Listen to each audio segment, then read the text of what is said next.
ஒரு சட்டமன்றமும் கிடையாது, நாடாளுமன்றமும் கிடையாது. அதனால் இப்போ என்ன செய்கிறாங்கன்னா, எதையாவது திறந்து வைக்கிறது போகிறாங்க. சும்மா வேணும்னே ஒரு விழாவை ஏற்பாடு செய்கிறாங்க.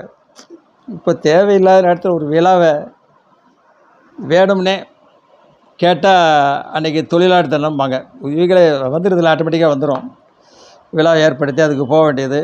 அங்கே போய் என்ன பேசுகிறாங்கிறீங்க? நமக்கு எதிரி யார் யார் இருக்காங்களோ அவங்கள பற்றி பேசுவாங்க. தனக்கு எதிரிங்கிற பேசக்கூடியவர்கள் யார் யார் இருக்காங்க அவங்கள பற்றி தரக்குறைவாக பேச வேண்டியது, அது பத்திரிக்கையில் வர வேண்டியது, மீடியாவில் வர வேண்டியது. ஃபோட்டோ ஷூட் எடுப்பாங்க.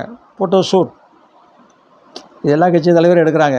ஒருத்தர் மட்டும் இல்லை, எல்லாருக்கும் இதே வேலையாக இருக்காங்க. மக்கள் பார்த்துட்டு தான் இருக்காங்க. ஏங்க, சட்டமன்றத்தில் பேச வேண்டியதே வெளியே வந்து மீடியாவில் பேசுகிறீங்க. சில பேர் வெளிநாடு போயிடுறாங்க. இது முன்னாலேயும் சரி இப்போவும் சரி இது நடந்துகிட்டு தான் இருக்குது. அங்கே உச்சநீதிமன்றமே குட்டு வச்சிருச்சு இவங்களுக்கு. 2 பேரும் மாற்றி மாற்றி பேசிக்கிட்டு இருக்கீங்க, இதான் வேலையா உங்களுக்கு? மக்களை கவனிங்க அப்படி சொல்லியிருக்கு. அடுத்த வீடியோவில் வரேன்.